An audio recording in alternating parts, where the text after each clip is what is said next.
Hello, everyone. Thank you very much for joining us for this fifth STIG Space Policy Seminar, focusing on space industry promotion in India and Japan. My name is Quentin Verspiren. I'm an assistant professor at the Graduate School of Public Policy of the University of Tokyo. Let me share my screen. To give a short introduction to this webinar. We are really glad to have a lot of registrants today, some who returned from previous webinars and a lot of new ones. So welcome to all of you. Today's webinar exceptionally is co-organized with another organization, a think tank called Spaceport Sarabhai, that will be introduced later on by one of its co-founders. And in the meantime, I will like to acknowledge and thank Dr. Shreya Santra from Spaceport Sarabhai for helping me to organize this event. So before starting with the contents, so the keynotes and the panel discussion, I would like to tell you a bit about the organization hosting this event, the Science, Technology, and Innovation Governance Program of the University of Tokyo. So the STIG program, in short, is a university-wide graduate education program in science, technology, and innovation governance that is a joint venture of various graduate schools at the University of Tokyo. So Graduate School of Public Policy, Engineering, Science, Law and Politics, Medicine, Economics. And the idea is to have a multidisciplinary perspective on STI governance. And similar programs were organized in various universities in Japan, such as Kyoto, Osaka universities, as part of a national program spearheaded by the Ministry of Education and Science of Japan. In this program, we have at every time around 200 students registered, most of them being from public policy, engineering, and the rest from all the other graduate schools at the University of Tokyo. So beyond the content itself, the cohort of students participating in the program is also very diverse and multidisciplinary. A quick mention of our space policy team as part of the STIG program. So the program itself doesn't focus only on space, but on various issues of STI governance, including biomedical, energy, and space. And so here are some of our experts, either full-time faculty, affiliated faculty, or visiting researchers from various organizations in Japan. And I'm glad today to be here along with Professor Kazuto Suzuki, who will be one of the speakers and who is our leading expert on space policy at the University of Tokyo. Just to mention a few activities, so we are very present in conferences, we publish in academic journal. In particular, recently we published a book, the first book focusing on the history of ASEAN space programs. And we are involved in various studies. And so if, like Spaceport Sarabhai, you would like to discuss potential cooperation for events or studies with us, do not hesitate to contact me. You can find all our contact information on the STIG webpage. So just type STIG, S-T-I-G, University of Tokyo, and you should be able to find us. Another point I would like to insist on is that the Graduate School of Public Policy and the STIG program is currently the only major center of space policy education and research in Asia. A new one being Spaceport Sarabhai, hence the importance of today's webinar to seal the cooperation between Japan and India on space policy research. And our teaching is open to students, but also early or mid-career professional. We are not only a purely academic school, but we have a professional program, so open to everyone interested in pursuing a master or PhD degree in public policy, with the possibility to do your actual research on space policy. And one of our core mission is to disseminate space-related information in the Asia-Pacific region through various means, including our series of monthly webinars that we started this year, and of which this webinar is the 5th installment. Now, about today's webinar, it will focus on space industry promotion in India and Japan. So India and Japan are two of the most historic space powers in Asia. And in recent years, the space industry in both countries has been changing a lot for various reasons. Some are national government policies, some are increased investment, more activities of universities in creating spin-off, etc., etc. So we will look at all these elements in today's webinar.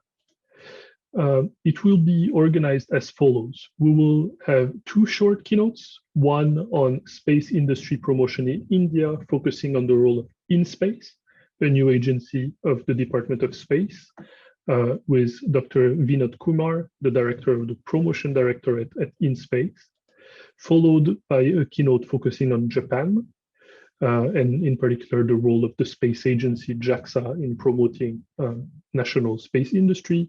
And we are really glad to have Mr. Shinichi Takata, advisor to the director at the Business Development and Industrial Relations Department at JAXA. And finally, we'll have our two keynote speakers will be joined by two great experts, respectively from Japan and India, to have a panel where we'll address various aspects of industry promotion in both countries. Please do not hesitate to submit your questions using the Q&A box available at the bottom of your screen. All the questions will be asked and answered during the panel, but please do not hesitate to start to submit questions during the keynotes, and I will not forget to ask them during at the end of the panel.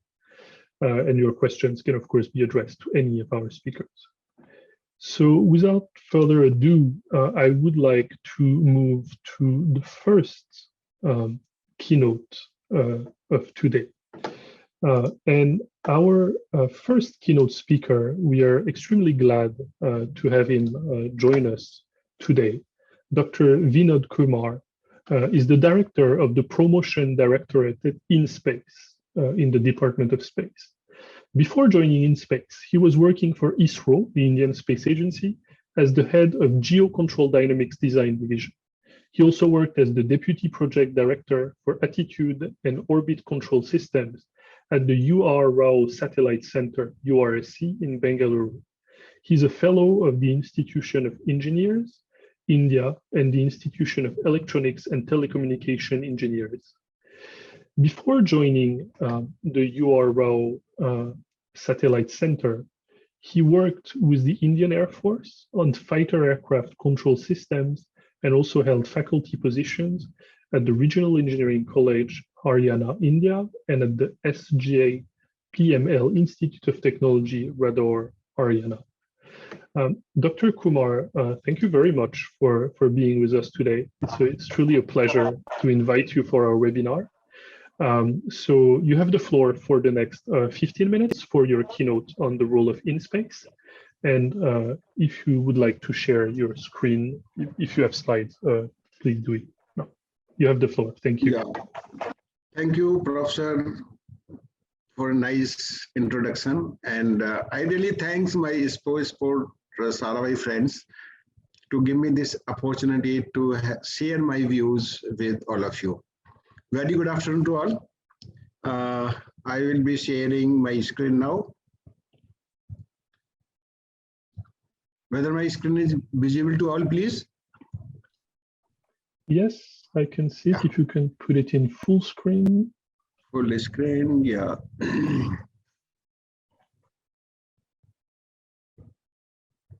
It went to full screen? Not yet. Let me tell you. Yeah, is it now full screen? No, not yet. I cannot see it yet.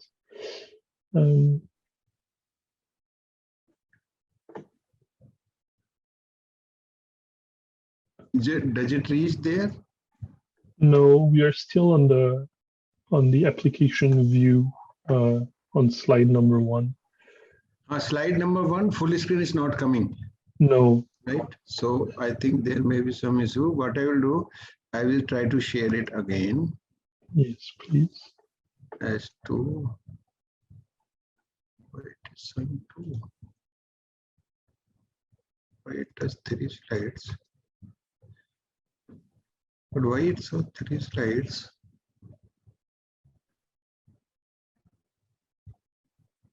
But like this, you are able to see now. No, now you're not sharing your screen anymore. I think please try to reshare. Okay, I will reshare with the app. I will go to app. Let's see here. Is it visible? Let me see. Yes, not in full screen, but I think we can. I think better. I'll do it like this, slightly bigger. Yes. Okay, sure. Okay. Please. Yeah. Okay, fine. So thank you again once more. So my very interesting talk is space industry promotion in India, the role of InSpace. So basically, as this my beginning slide shows, that InSpace is the central, which is promoter, InSpace is enabler, InSpace is authorizer, and InSpace is supervisor. These are the 4 roles which we shall be operating about. So moving to this, our Prime Minister has given us a very big boost, and it is his vision. So what is his quote? What he has told that India has the capability to bring revolution in the Indian space sector. What he says that, watch this space. In space is for space, in space is for pace, in space is for ace. So that is the reason he says that the speed and uniqueness by which InSpace will bring is his vision that can bring the revolution in Indian space industry. Moving on, the organization structure of this is we have InSpace board, which is chaired by our chairman in space. It will get input from Space Commission and the Department of Space, and it is having 4 directorates. Promotion Directorate, Program Management and Authorization Directorate, Technical Directorate, and 4th is Legal, Finance and Administration. This is division, this is not directorate. So 3 directorates plus 1 division. So that is the structure. Each of us role is decided. As you know, promotion, I will discuss it in detail, is responsibility for building IT infrastructure for InSpace, digital work platform. So digital platform will give the applicants complete automation, no paperwork. It will be a digital workplace, which we are working on. Reaching out to private industry, designing the courses for students, and any recruitment process, etc. Collaboration with international entities, transfer of technology, etc. Program management and authorization is expected to act as a single window agency, because all other government department, it will coordinate and try to issue the authorization as possible. Then 3rd is Technical Directorate, will be responsible for technical evaluation of proposals, clearance, MOU signing, hand-holding, etc. The mission-wise, each of Promotion Directorate has devising strategy and vision for Indian space sector, industry outreach, international outreach, public outreach. Enabler role will be nurture, support, and upbring space startups, enable access to ISRO facilities and technologies, facilitate investors access to startups, build a space ecosystem for private entities. We have 2 more roles which I described: authorizer, authorize space activity. This I have covered. It will act as a single window agency, provide expert guidance to NGOs with the supervisor role, facilitate the design review, etc. Then what are the InSpace verticals? So we are supported by ISRO. We are very fortunate and championed by InSpace. We have a launch vehicle segment where we have PSLV, GSLV, SSLV, etc. We have a space segment. We have communication satellite, navigation satellite, Earth observation, space sciences missions. Space application, we have the data processing, data products for ocean monitoring and weather monitoring, a fleet of satellites. Ground stations, we can provide support in ground station. Data processing, we have very advanced facilities in India. And space promotion, which we are trying to reach now in Indian industry, public relation, student affairs, technology transfer, international relations, which we always cherish our association with Japan. Japan and India have been a natural ally, and they are the good friends, and we hope we will work together. Some of the applications I am additionally listing space application like Earth observation, navigation, meteorology, and many applications which we have implemented. Around 60-70 ministries has implemented crop insurance, crop intensification, soil health card, Prime Minister's pet project, Clean India, watershed management, rural employment guarantee scheme, and many. See, it is a government of India's vision is minimum government, maximum governance. So with that, they are working and we are helping them to see. Now, next is what are our accomplishments till now? So as you see, the InSpace has received a total of around 67 applications from the industry. Till date, they are all startups. They are include authorization, hand holding. We got 10 applications for launch vehicle thing, 29 for satellite launches, space application and production ground system were 19 and research were 9. The applicants include MSMEs, startups, academia, and from large industries. Out of this, now we have signed 10 MOU in front of Prime Minister, and you must have watched it.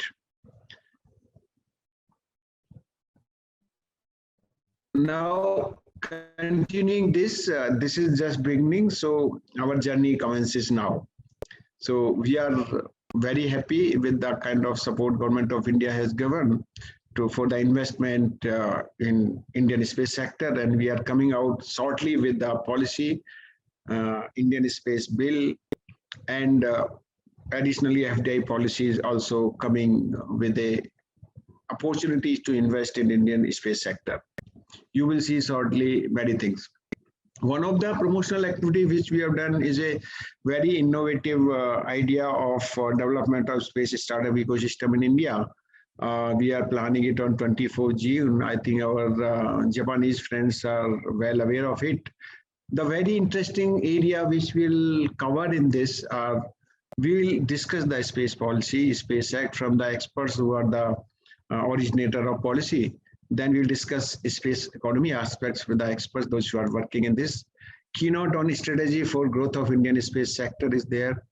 Space industry panel, startup experience and ecosystem creator is a very nice panel where government and private players are coming together, startups and sharing their experience.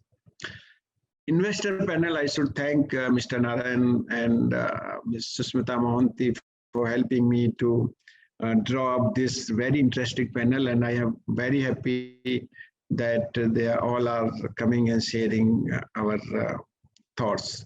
And so they are with us on 24th. We request you to kindly visit our website and register and be a part of this event, the first event planned on the second birthday of InSpace. Thank you very much. Hope I am on time. Thank you very much. You are perfectly on time, and it's great so that we'll have a lot of time for the panel, and I'm sure we'll have plenty of questions because that's really impressive. The various areas of responsibilities that you have at InSpace, and in particular when you described the role of your directorate, I felt it was very interesting that you're in charge of both industry promotion, but also I would say promoting space towards the students in India, which is something that is not sometimes directly covered by organizations doing industry promotion, but that is in fact very critical for the long-term sustainability of the program. So this was, I think, very interesting, and I hope we can talk about it a bit more later during the panel. So thank you very much. For now, let's move to our second keynote before the panel. Our second keynote speaker from Japan is Mr. Shinichi Takata. So he's advisor to the director and JSpark producer at the Business Development and Industrial Relations Department at JAXA. And I will explain what JSpark is. Before that, he was engaged in rocket engine development and systems integration of the H-2A launch vehicle, in development and operations of the H-2 transfer vehicle, HTV, and in the international coordination of the International Space Station program in Houston, Texas. After returning to Japan in 2017, he launched the JSpark, which means JAXA Space Innovation through Partnership and Co-Creation. This program is promoting multiple value co-creation activities aimed at improving JAXA's R&D capabilities and creating new private businesses. Takata-san is also a co-founder and director of Spaceport Japan Association and graduated from the Department of Aeronautics and Astronautics of the University of Tokyo. Takata-san, you have the floor. Please share your slide if you have some. Okay, thank you very much. Just a moment.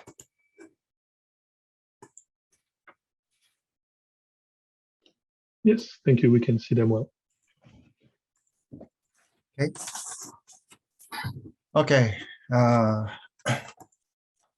Thank you very much for the introduction, and also thank you very much for giving me this opportunity.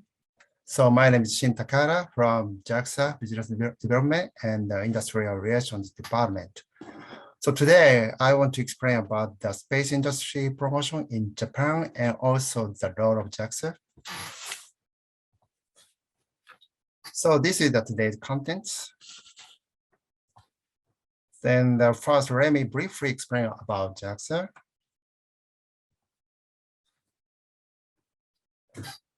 So this diagram shows the relationship among the space-related organizations in Japan, including JAXA. So JAXA is a national research and development agency under the jurisdiction of 4 ministries: mixed and the cabinet office and MIC and METI. And as of October 1st, 2003, 3 Japanese agencies, aerospace organizations were integrated and established, and JAXA is established. The budget side and the number of employees are shown in this picture, figure. And this page shows the JAXA's role in Japan's space activities. In addition to the rocket and space science and disaster monitoring, security, satellite data application, international cooperation, environmental and climate change, and telecommunication and communication positioning, and industrial promotion. And this part is mainly handled by our department. And this page is a summary of JAXA's mid and to long-term plan for fiscal year 2018 to 24. And there are 4 pillars for space, and from 1 to 4, and our department is especially in charge of the year 4 in particular. And from this page, I will explain about the status of space industry promotion in Japan. So this page shows the overall of the promotion measures taken by the Japanese government. And the horizontal axis describes their growth process on a time axis, and with 3 major phases: startups, growth, and commercialization.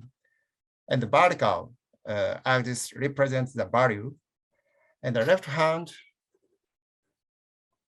side shows the initiatives taken by mainly JAXA, and the right hand side shows the government's promotion measures. And for each of the 3 phases, JAXA had a variety of measures, of which the following are representative measures.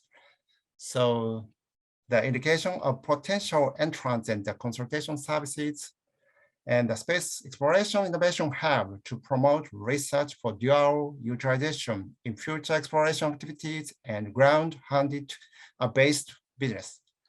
And the JAXA investment function and JAXA approved venture business startups support, and the promotion of the Space Innovation Partnership, JSPAC. So I will explain it later in detail. And expansion of the on-orbit demo opportunities, and the launch vehicle and the CubeSat mission expansion program based on the Industry Academy of JAXA collaboration. I will also explain about it in later. And the promotion of risk, money supply, and new procurement from the private sector. Of these, the measures marked star with a star, though that our department is mainly responsible for.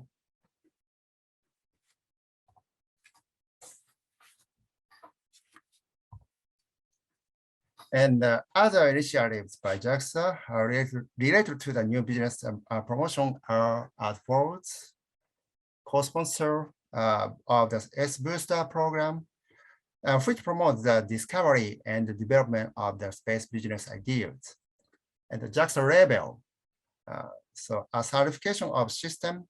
This is the certification system for products created using JAXA patents, technologies, and copyrighted works, as well as for the products created through the collaboration between JAXA and private companies.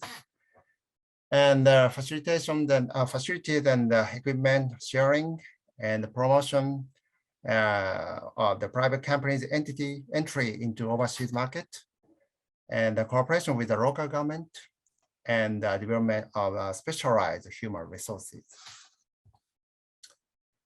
And I will now explain the two programs in particular, the JSPAC and the Mission Expansion Program.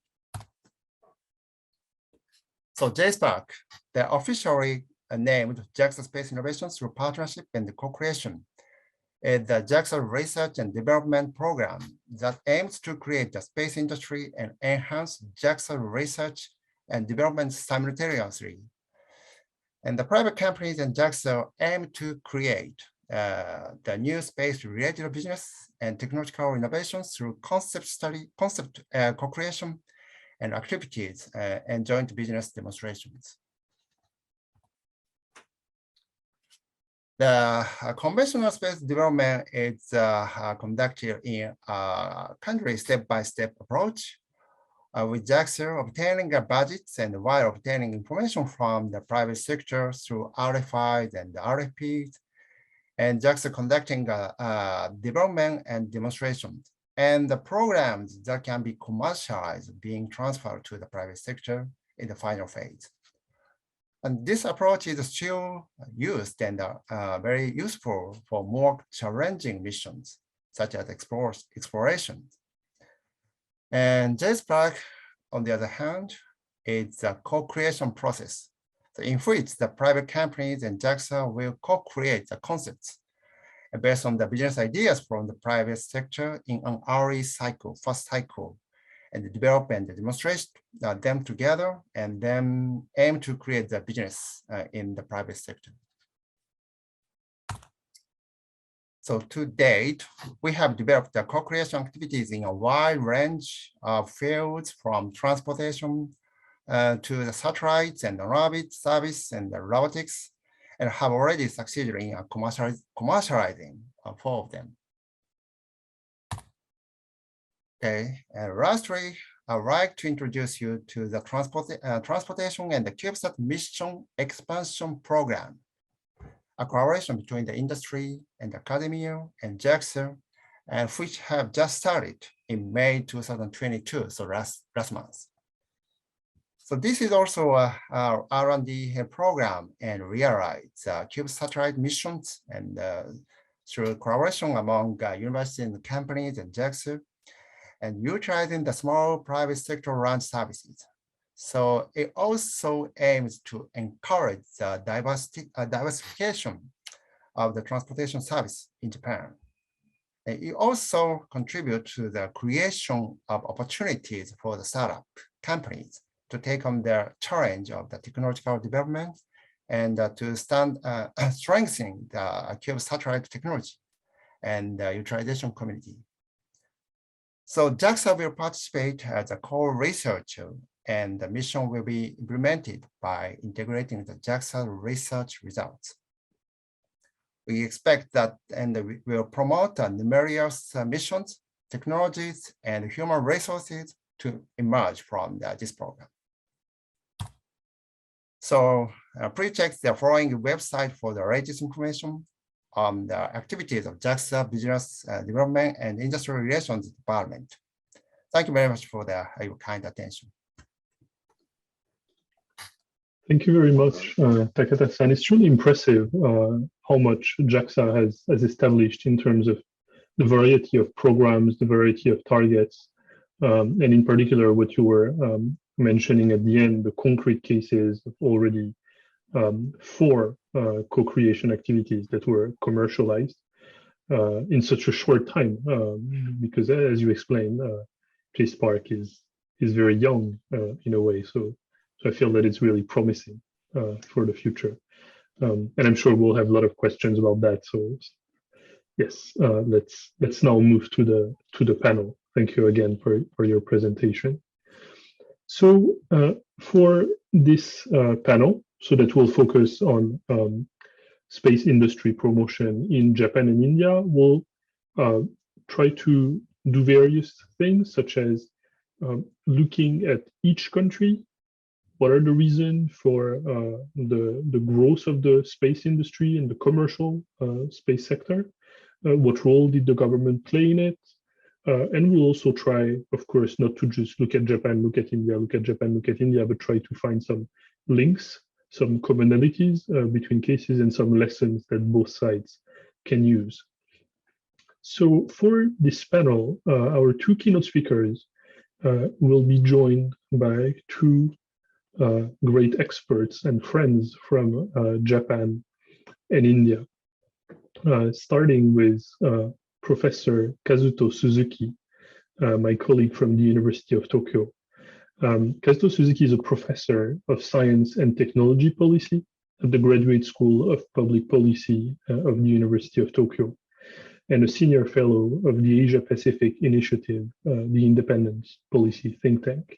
He graduated from the Department of International Relations at Ritsumeikan University and received a PhD from Sussex European Institute at the University of Sussex in England. Professor Suzuki, thank you very much for being with us today.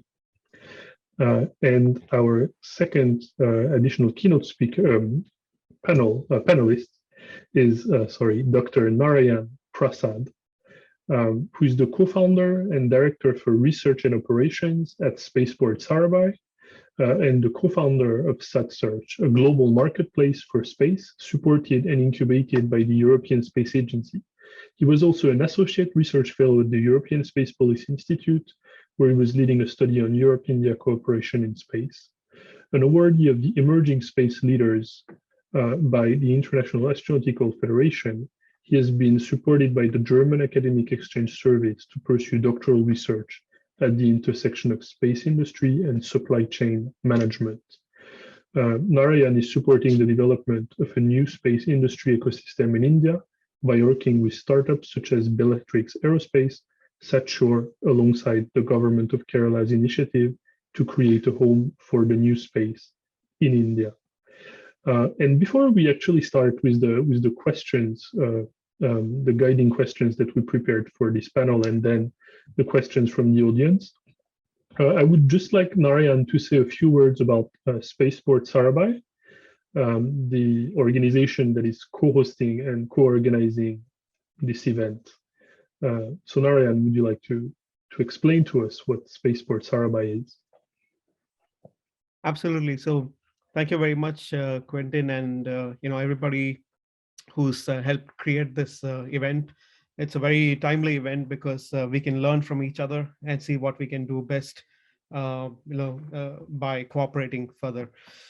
As an overview, we know that one of the things that is a pretty good hallmark in many of the advanced space economies around the world, where there is a very strong industry presence, is a kind of somebody who can hold the mirror to policymakers. And that's an entity that we saw as largely missing as an independent think tank in India, because we do have some think tanks that do work in space, but we don't have somebody who is dedicated and focused only on space, like the European Space Policy Institute, or several of them that are around in other countries around the world.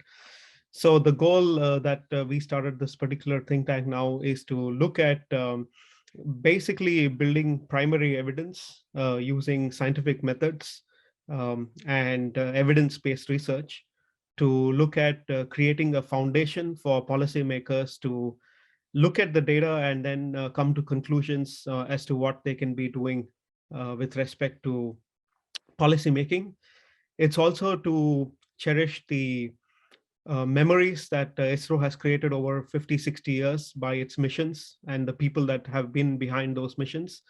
Often you see some really interesting stories of scientists in ISRO who have spent 30, 40, 50 years in their careers building the organization. And unfortunately, we don't have a very strong history record as the Apollo program or others such, where everybody knows and wears the NASA t-shirts. But we want to also bring together stories that are often very forgotten or not very well publicized to the public sphere on the achievements that our scientists have been doing with respect to the efforts that has gone into creation of the space program in India. It's also to support young people who are very enthusiastic, from India, who are looking to enter into the space industry in one way or the other, want to pursue research, and it's to guide them and to provide them an overview of the avenues that are available for them to move forward. So it's a very holistic effort of trying to bridge things that will provide a holistic avenues to all kinds of people who are interested in developing this whole ecosystem at the end. And we also obviously want to help a lot of the young companies by opening up the knowledge to investors, to policymakers, and so on. So obviously you need a bunch of people to work together to make the ecosystem work. And we see ourselves as one of the organizers of that particular value chain across to function as an upcoming space power in the region. Thank you very much, Narayan. And I think that this beautiful message that you're sharing, that you want to help building the future Indian space sector while making sure that all those that have laid the foundation for it to flourish are not forgotten. I think that that's a really beautiful message and very important mission that you have. And we are really glad to be co-hosting this event with Spaceport Sarabhai. So thank you very much for introducing it. So now let's move to the panel. And so again, I encourage everyone to submit questions in the Q&A box. Dr. Kumar was really kind to already answer some of the questions by writing, but please do not hesitate to ask more.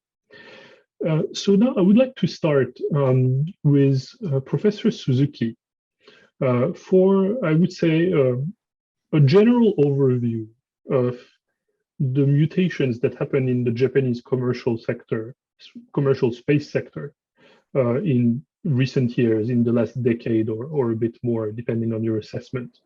So could you help us understand this evolution, this rise of commercial actors, the change also of type of commercial actors, and give us some of the main reasons for this evolution?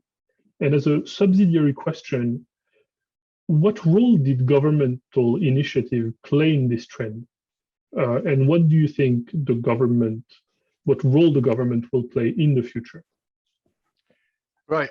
Thank you very much, Kantan, for your questions. I think the traditional Japanese space industry has been very fixated to the contract with JAXA. So basically, they are part of the big company like Mitsubishi Electric or Mitsubishi Heavy or NEC, you name it. So those are basically the sort of taking the space program as the public works. So they think that, you know, space budget is basically coming from the national budget. But I think the change took place in about the last decade was well, first of all, it was the flourishing of the American space industry, particularly led by the Elon Musk, the success of the SpaceX. And also there are a number of other opportunities like, you know, the COTS, the commercial orbital transportation system, which are led by NASA. And the small ventures and the commercial companies are emerged as the purely, you know, purely commercial companies as a startup. And I think in United States, there were, you know, rich funds available for the risk money as a risk money for investing in those space startups. And the Japanese companies are inspired by, and Japanese entrepreneurs are inspired by those success of the American commercial startups. And some of them are quite skillfully managed to create some sort of a value in the Japanese space industry, which is more directing towards the global market rather than the domestic market, like the traditional industry. So I think these mindsets of the new entrepreneurs who are inspired from United States and elsewhere, the success of the commercial startups in the world, and then there are gradually, you know, there are a number of the people who are taking the risks and trying to seek the niche, because the Japanese startups are not as big as the companies like SpaceX or Blue Origin, which are led by the Elon Musk and the Jeff Bezos, you know, the #1 and #2 richest person in the world. So it's almost impossible to compete with them. So Japanese industry tend to seek the niche and create a new idea, such as Astroscale is a good example, which is the first commercial company to remove the, you know, trying to remove the orbital debris for commercial services, and also companies like ALE, you know, which is to create the artificial shooting star as an space entertainment. So these are the examples of the Japanese space startups which are trying to find a niche where, you know, not other companies like SpaceX are doing. And I think because of this emergence of the commercial startups, the government gradually, you know, synchronizing the sort of a rhythm of the investment and the policy support for those people who have idea, but who doesn't have the access to the fundings, because in Japan, unlike United States, we don't have a huge venture capitals and angel, angel investors. We don't. The Japanese industrial finance is more or less driven by the bank loans, and it's not the direct investment. So the Japanese government encourage the startups and those who are interested in space, bringing up the idea and then the government will provide the financing. So programs like S-Booster, perhaps some of the Takata-san has already mentioned about the J-Spark and the JAXA part, but also the Japanese government, the Cabinet Office has prepared some of the programs, which is the IDEA competition, the S-Booster, or the S-matching, which is to connect the investors and the entrepreneurs, or SNet, which is to coordinate with the local authorities. And there are various measures that is available for these new startups and entrepreneurs. And then the government provide fundings, which is semi-governmental funds like INC-J. This is an innovation network coordination of Japan. This is the half public, half private funding. And also the Japanese government encouraged the companies like DPJ, the Development Bank of Japan, which is the sort of a policy-oriented financing agency. So there are government who are supporting the entrepreneurs who are coming into a space field, and then encouraging those people who are starting up. So I think there is a uniqueness in Japan for development of the space startups, which are pretty much hand in hand with the government policy. So unfortunately, we don't have the spaceport like Spaceport Sarabhai, and we don't have this sort of a private initiative that much, but we do have something called the Space Tide, which is the sort of a coalition of the space startups, and which creates the sort of an atmosphere that there is a community of the space startups. So this Space Tide is also another booster for the Japanese industry. So I'll stop here. There are a lot of things to talk about, but this is just the overall picture of the of Japanese commercial company in last decade. Thank you very much. And yes, indeed, that's interesting to understand that basically the movement started from the private sector, and then the government jumped in to catalyze it and accelerate the movement, but not necessarily create it. Just a side note on Space Tide. So Space Tide is officially the Japanese kind of federation of space startups, but they organize, I think, twice a year events that are not limited to Japan. And they actually invite experts and players from the entire Asia-Pacific region. And I think they have their conference coming up in around a month. Yep. So even if you're not a Japanese startup, please look at what they're doing. It's really interesting, and I encourage you to join. Now, Narayan, I would like to basically ask you a similar question about the background in India. So basically the recent change in the commercial space industry. And to that, I would also like to ask your assessment of how did the Indian commercial space sector react to the government taking up this issue and creating InSpace, for instance.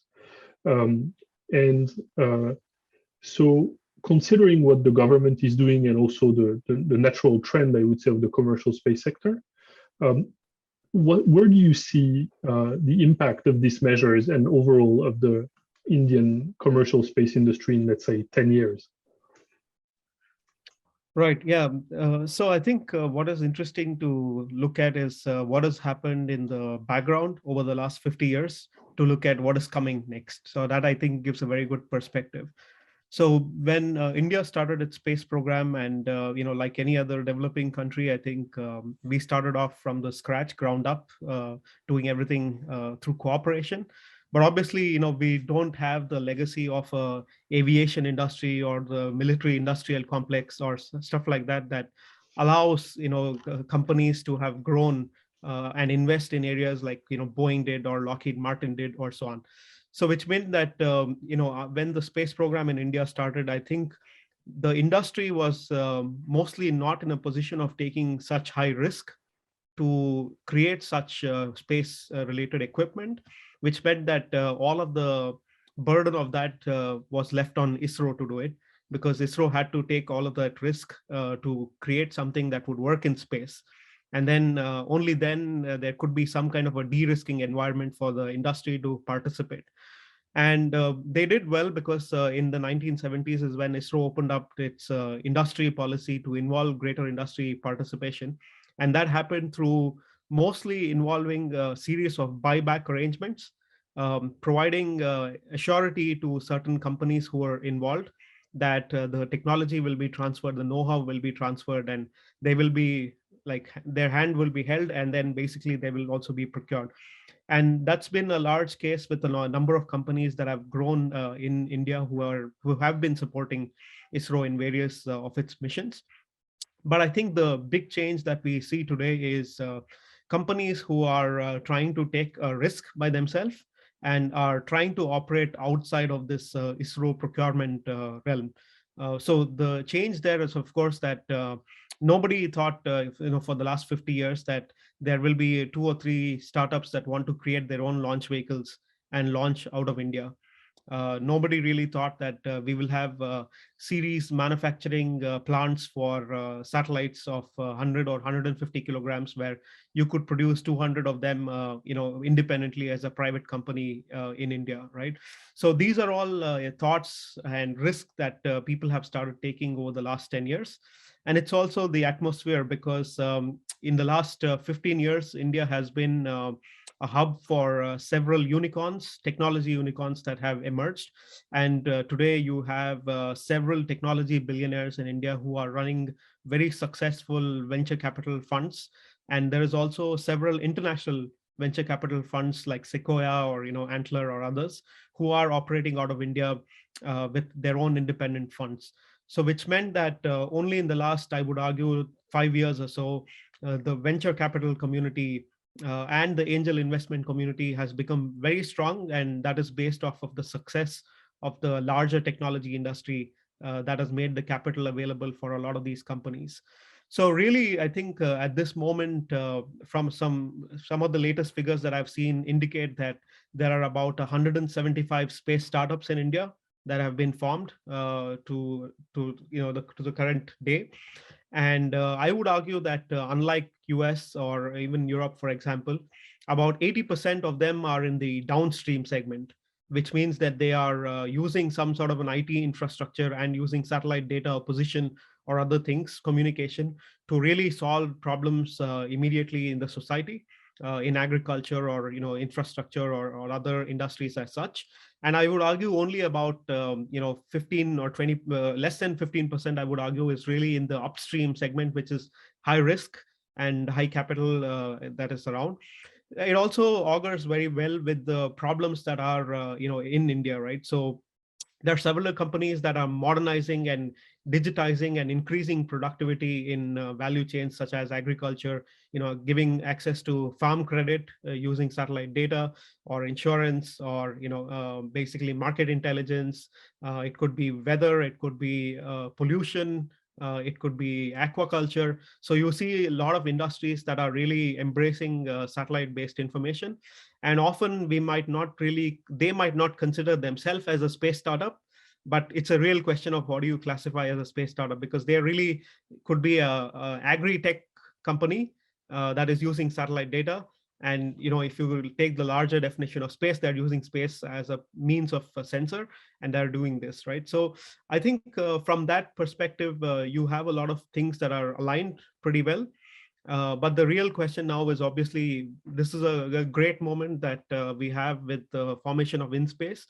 I think what is really the leapfrogging moment in India, we talk a lot about the leapfrogging moments, and this is a leapfrogging moment for the space sector, because we have seen the several problems that advanced space countries have gone through, because institutional divide in decision making for entrepreneurs exist. So, for example, if you take the example of US, you have FAA, and then you have FCC, and then you have NOAA, and you have the Commerce Department, and you have so many other institutions that are actually involved in policy making with respect to getting authorization and clearance to a larger extent, right?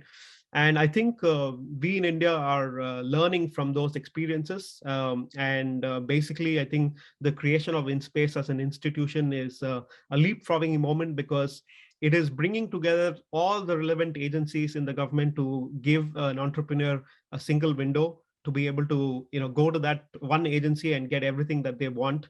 And it's not just only the authorization, but it's also the promotion at the end, right? So it's very holistic. And I think I have not really seen anybody around the world as policymakers make such an experiment that India is making within space. So and that is the reason I think it is truly leapfrogging as a moment. And I think, as this progresses, this will create more and more enthusiasm among the investors. I would see more and more young people creating more and more such companies. And the goal is very simple. I think what we want to see is like the internet companies that have emerged out of India that are serving people around the world with their products and services.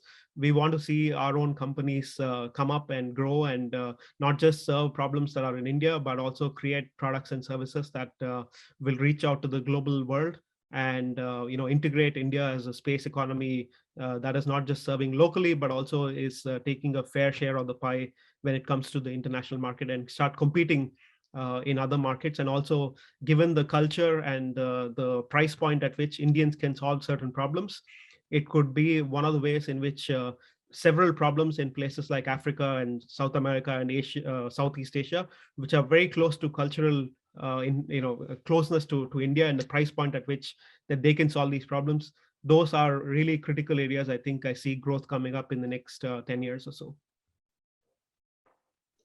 Thank you very much for your explanation. And I would like to thank the audience, because we have a lot of very good questions appearing in the Q&A box. So some are answered directly by the speakers, but I will definitely pick some of them to be answered orally a bit later.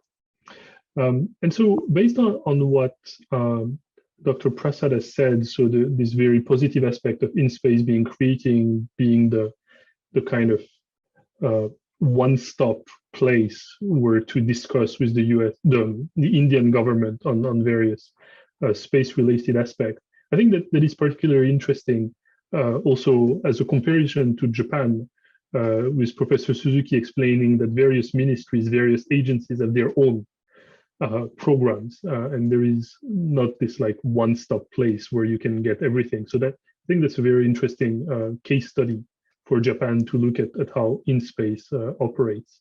So I would like to turn to Dr. Kumar for another question on InSpace. So you explained what kind of support InSpace is doing. You mentioned a few actual applications that you got. An aspect that I am wondering about, so your directorate is in charge of interfacing with the industry. And I was wondering, what feedback did you receive from the industry about the early operations of InSpace? And how do you integrate this feedback in your future operations, in your overall organizational policy? Yeah, thank you for the question. In fact, we had immediately after inauguration of our head office, next day we had an industry meet where around 150 plus industrialists turned in, and we had an open, frank feedback session also from them. First, we presented our vision and all this thing, what we plan to do. The major concern, which was, as some of the participants here also are expressing, is that we don't have still our space activities bill. which is in final state, of course, and which is coming in the coming session of Parliament, or maybe to depends upon the what kind of legal things is there. So as you see, this is we are very serious, and Government of India is working on it. Till such time, we will use the DOS framework, which we have been executing. So it will not stop our work. We will learn also during this time, and we will give. As far as this feedback, when we take it, we put it up to our higher ups to take up. This is the concern. So there were the main concern were that application process. They don't want to run one department to other department. So there may be some 2-3 department necessary, like Department of Telecommunication, DPIIT. So for this, we have started the process of single window agency, where you apply to InSpace, and InSpace in turn will connect with other agencies wherever they want. Till such time a law in place, we will help and assist them to sail through faster. That's why Prime Minister says that InSpace is for pace. InSpace is for pace. Thus I repeat it here. So this is the kind of thing, and we take immediate action, and our management is quite serious. Another thing what we are planning is digital platform. This platform will be unique in itself, and we will see that every concern, we will have a feedback panel there. We will have a question, answer, decision, and all these things will be, they will be able to connect us there. Almost anytime they can drop to us, they can connect to us. And we will try to answer in the best possible way.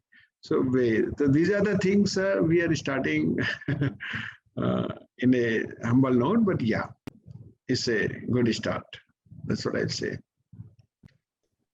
Thank you very much. And I think there's definitely a best practice to, as soon as you start, keep the connecting with all the industrial players. And so I'm wondering basically the same question about JAXA. So the business development department. To what extent you have the flexibility to adjust your programs and your various activities depending on the, I would say, continuous feedback from the companies with which you co-create solutions? Yes, thank you very much for the question. So, yeah, so we also gained a lot of insights through the co-creation activities, such as the interactive dialogue and the concept studies and the business demonstration together with the private partners. In particularly, we learned that it is important to engage in our R&D, research and development, with a sense of speed and exit-oriented mindset. So, and to implement our results in the field of the commercialization, which will truly support the creation of the private business. So yeah, we think it's important to have the two-way communication, and so we have to react in a very flexible way, and it depends on the business situations by the private company. And new expansions are also emerging. I think in the past, JAXA R&D was required to conduct it for the JAXA project, as Suzuki Sensei explained that. So, but now JAXA's R&D results are being used in a variety of ways, not only for JAXA's project, but also for the private projects outside of JAXA. And the JAXA researchers feel very, very difficulty, but also the joy of seeing the JAXA's their results, R&D results, implemented in the various ways in the real society outside of JAXA. So we have to create many such sites for the creation. And so although the results, co-creation results are still in the preliminary phase, and so the results are still on an early and small scale, but they are gradually emerging. And we feel that this co-creation framework between the JAXA and the private companies is providing to be, I think, effective. So the community expects us to expand this co-creation framework into a larger project or more different areas, and to make it a policy that leads to a human resource development while involving industry, academia, and the public R&D agency like JAXA. So we would like to increase, so I think it's important that we should increase the understanding both within JAXA and also the outside of JAXA, and develop the measures to facilitate the collaboration, and also it's important to eliminate the barriers between the two parties, so JAXA and the private company. So it has just started, but I think it will be, it is very effective. And actually related to the fact that JAXA accelerated this industry promotion initiative fairly recently, there is a question that I would like to ask now because it's directly related from Ina Porlaje, I hope I'm pronouncing correctly, from the Philippine Space Agency, who asked basically, what was JAXA doing before 2017, so before this acceleration, in terms of encouraging collaboration with the private sector and also more investment in the space sector?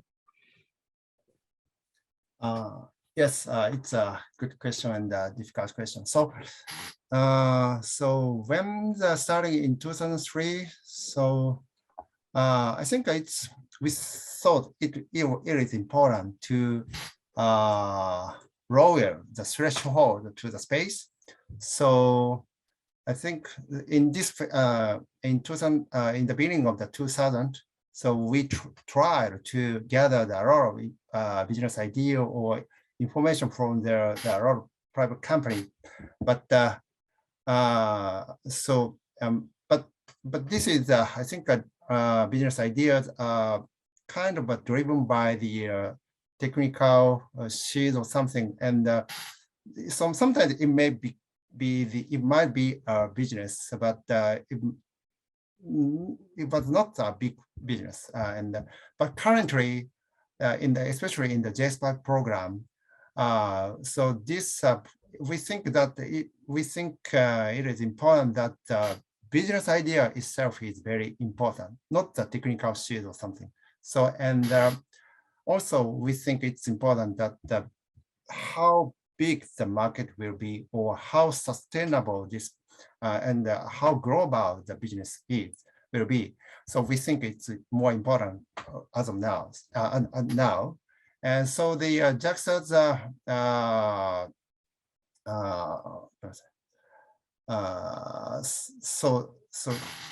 so in the 2000, in the beginning of the 2000, so we think that any business idea was highly welcome, but currently we try to focus on the more global, more bigger and more sustainable business idea, and also we think it is more important that how the JAXA's R&D results or our researcher can contribute to the business ideas achievement. So so matching itself is also important, and also this we also think that it's important that this opportunity may become our JAXA's R&D opportunity or not. So I think that JAXA's mind throughout the business promotion itself is completely changed or improved, I think. I don't think if it is a question or not, but it is.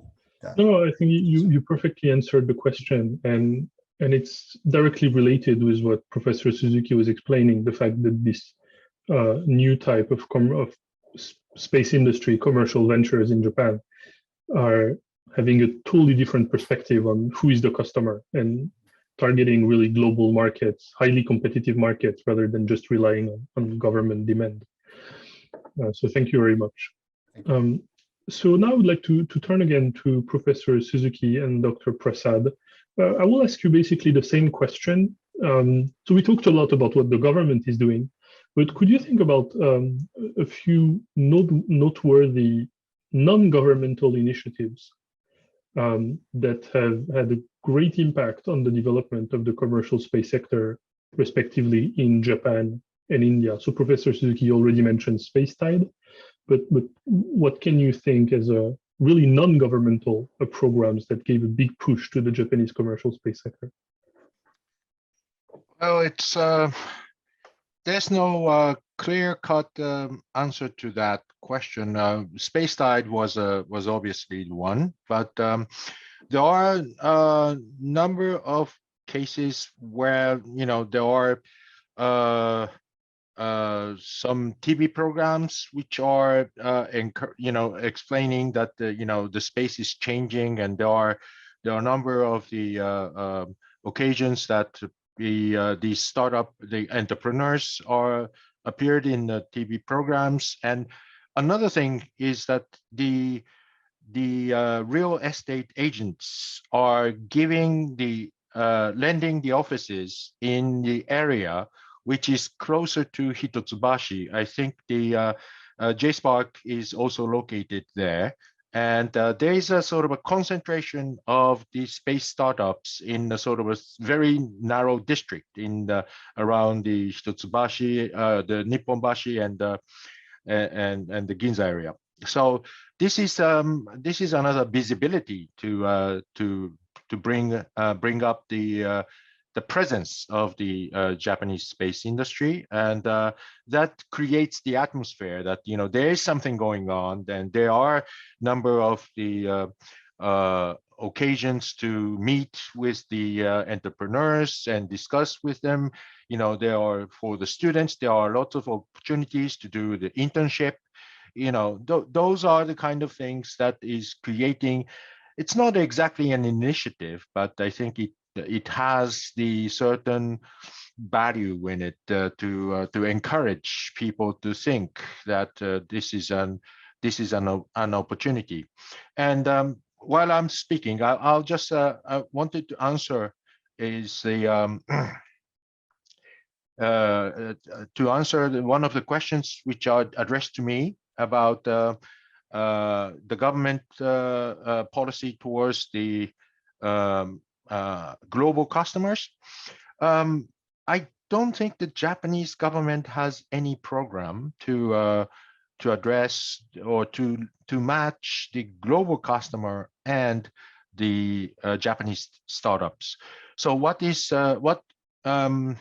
Japanese government does is to build up the capabilities at home and to give the sort of a home ground advantage for the Japanese startup, but it is the startup's own initiative to find the customer outside Japan. For example, the lunar exploration startup called iSpace has the office in the United States and Luxembourg.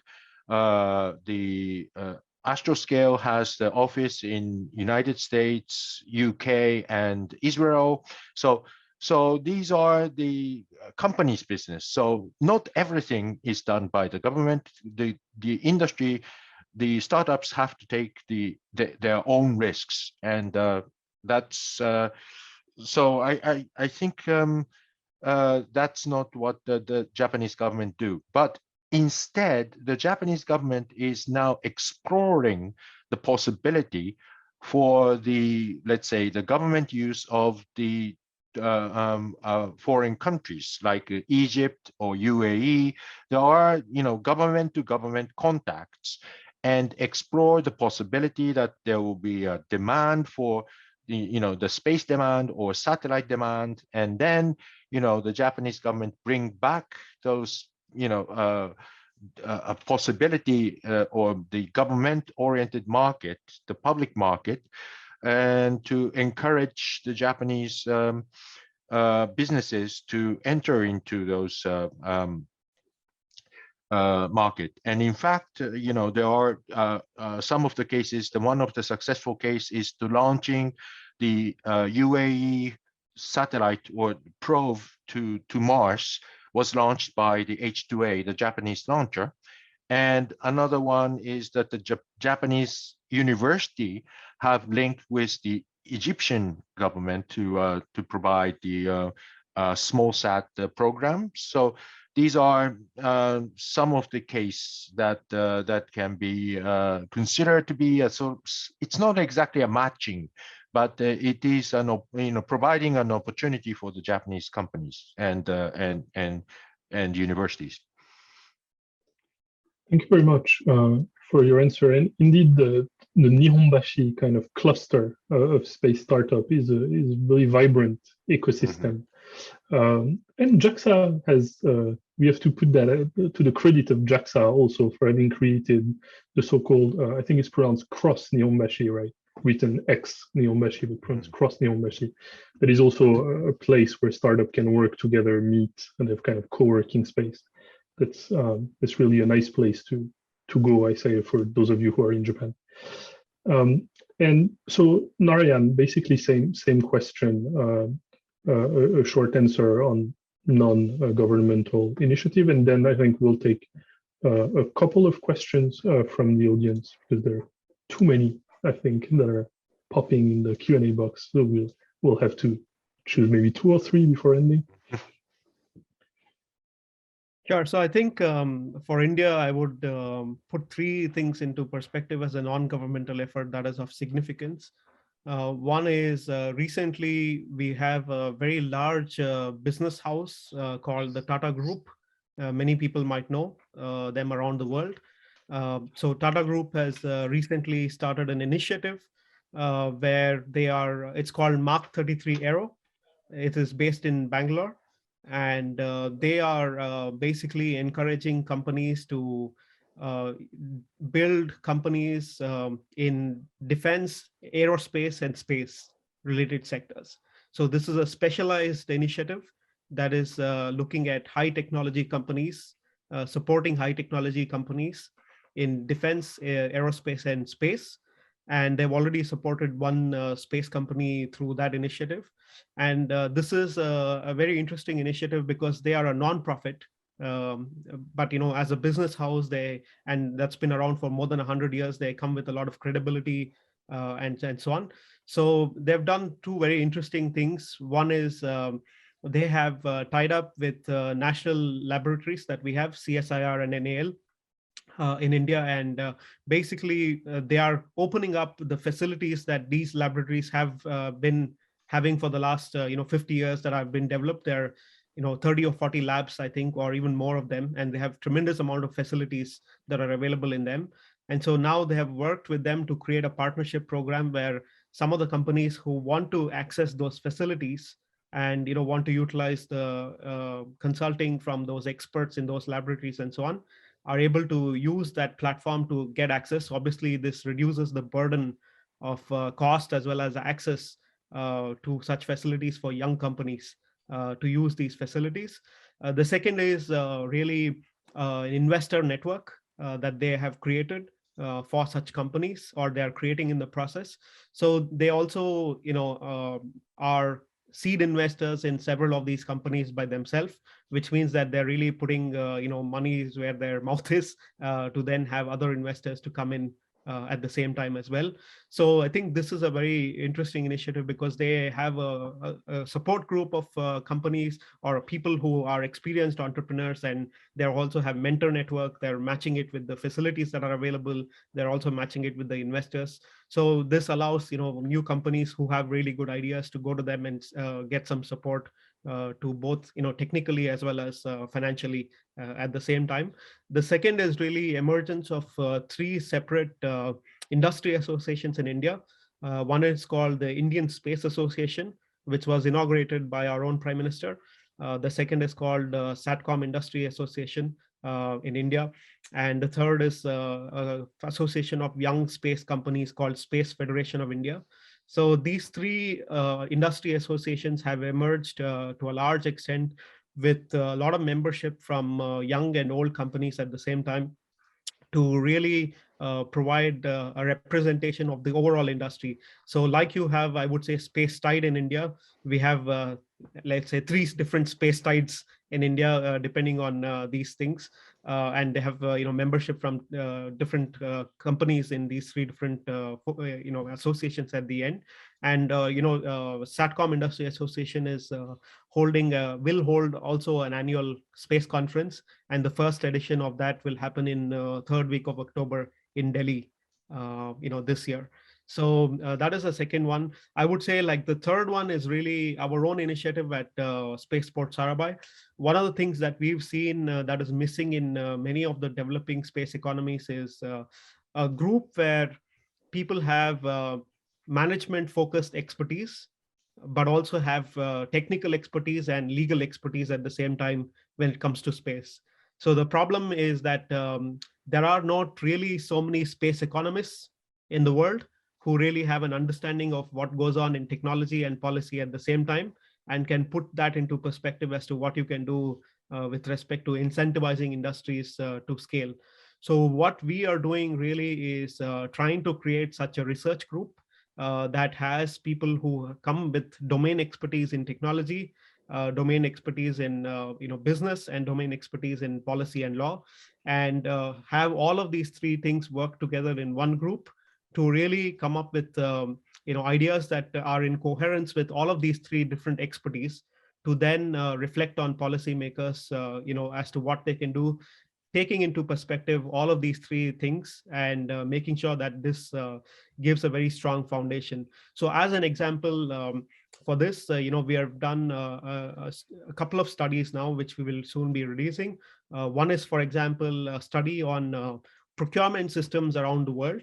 We've compared procurement systems in the US, in Europe, in UK, in Australia, in other places like that, and said, okay, this kind of incentivization through procurement schemes have led to these kinds of results, and this is the impact that the industry is having in all of these things. So then, you really have to take into focus what technology was being really procured, what is the legal aspect of that, and how does that actually translate into business. And the idea is that, can we actually identify pros and cons of each of these systems to build something that is advantageous to the environment in India, for example, right? So we will run many such research studies on different topics. And the idea is that we publish them as open studies where we are open to criticism. We will open up all the foundation data for anybody to criticize us and to improve the overall study focus. But the idea is that once we publish this openly as an open study, we want policymakers to reflect on it and hopefully consider to take some of the decisions based on such evidence at the end. So yeah, I would say these are all complementary to what the government is already doing, and we will basically be supporting the ecosystem by all such initiatives. Thank you very much, Narayan. And I think we have time for one more question, and I will scrap my closing remarks. Anyway, I don't need to add much more than to what was said. I would like to ask our first speaker to be also our final speaker, Dr. Kumar, if you would like to take the final question of this webinar. So it is the question from Prachit Campbell. So about the support that InSpace gives to 2 companies, how does the support vary depending on whether the customer is the government or the private sector? And the second question that was asked by Prachit is, does the support by InSpace extend to assisting companies find their use cases, in particular for government applications? Yeah. So very nice question. Actually, the mandate of InSpace is very clear.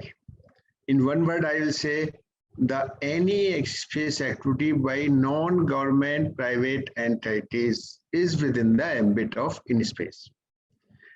Now, there is no doubt in this. ISRO can do business. We have no role to play. If any private company wants to do space business, they have to come through InSpace. So that is the one thing. The second, the answer is, does in-space assist companies use their use cases? Yes, we will make a system to connect them, right? This is the application you can use. We will provide the help through our online platform. So these are the certain kind of thing, but when they private company to private company, we have no role to play. They can work. If they want to launch a satellite, launch a launcher, for that certainly, and establish a ground station, they have to come to us for the permission. I hope this answers. Yes, thank you very much for your answer. And thank you for being concise. Actually, we have a minute or two for a final question. So I will turn to Professor Suzuki. So there is a question on whether JAXA, ISRO, InSpace would be able to cooperate with like-minded space agencies, that's the terminology the person used, in Australia or the United States, to link and share best practices. So this is the kind of first part of the question. And then the second part, I think, complexify a bit the thing by mentioning the Quad and supply chain. So if you have any comment about that, I would love to hear it. Right. So let me just be a scholar of international relations. The Quad is the cooperation between Japan, United States, India, and Australia. So this is the like-minded countries to coordinate. And there is a sort of a like-minded, the friends working together to, let's say, to counterbalance the emergence of the China as the global power. So I think the work on the space is also one of the area where the Quad countries work together. And one of the decision which was made last week when Quad leaders met in Tokyo to discuss about the future cooperation scheme, and one of which was to share the satellite information of monitoring the maritime illegal fishings and sort of disturbing activities. So this is some sort of a possibility that Japan, United States, India, and Australia can coordinate and to work and use the space system, because each countries, including Australia, are very much keen in working on space, and they do have the capabilities. So I think sharing the hardware technology is not really the major issue, but I think it is to the much more effective use of space for the Quad is to share information and share the capabilities. So for example, if there is some incident that will take out the space capability of one country, then other countries' satellite will support and substitute the services, for example. So those are the kinds of coordination which took place among the Quad countries, but I think it's not really the aim of the Quad to build up the supply chain, although because the many stuff in the space is subject to the export control because of its very sensitive nature. So again, it is a little bit complicated if you try to make it as a sort of an industrial coordination, but I think it is reasonable to have the bilateral, trilateral, quadrilateral coordination of the use of space.